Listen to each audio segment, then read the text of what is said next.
দেশবাসীকে আসসালামু আলাইকুম। আশা করি সবাই ভালো আছেন আল্লাহর রহমতে। আমিও ভালো আছি। সকলের কাছে একটা প্রত্যাশা, এই রাষ্ট্র সংস্কার হোক, এমনভাবে সংস্কার হোক যে রাষ্ট্র আমাদের সমান অধিকার দেবে। কেউ যাতে আমাদের উপর জোর করে কোনো দাবি চাপিয়ে দিতে না পারে। এ রাষ্ট্রকে আমরা সুন্দর, সাংস্কৃতি, ইসলামিক, সমাজ কল্যাণ রাষ্ট্র হিসেবে দেখতে চাই। যারা এ রাষ্ট্র নিয়ে ষড়যন্ত্র করবে তাদের কঠোরভাবে আইনের হাতে বিচার করতে হবে। বাংলাদেশ আমাদের সার্বভৌমত্ব। এদেশকে আমরা সবাই ভালোবাসি। যারা দেশবিরোধী, স্বৈরাচারী আচরণ করবে তাদের বিরুদ্ধে অতি দ্রুত আইনগত ব্যবস্থা নেওয়া হোক।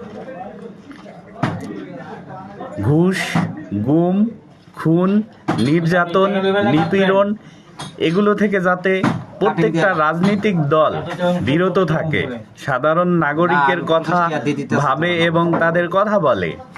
আমরা প্রত্যেকটা রাজনৈতিক দলকে সম্মান করি, কিন্তু তারা যদি স্বৈরাচারী আচরণ না করে তাদেরকে আমরা অবশ্যই সম্মান দেব।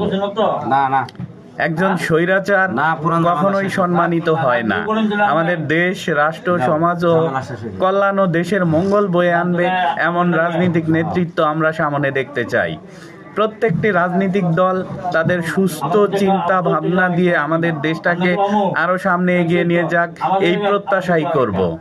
বাট আইন তার নিজস্ব গতিতে চলবে। আইন সবার জন্য সমান হতে হবে।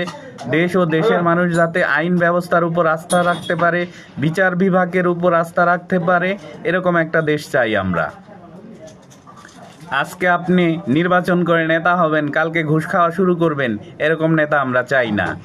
হারাম টাকা দিয়ে আপনাদের জীবনে আরামায়েশ কিনে আনবেন, আর সাধারণ জনগণ সেই ট্যাক্সের বোঝা ঘাড়ে নিয়ে আমরা চলবো, দিন আনি দিন খাই, এরকম একটা অবস্থা হয়ে যাবে।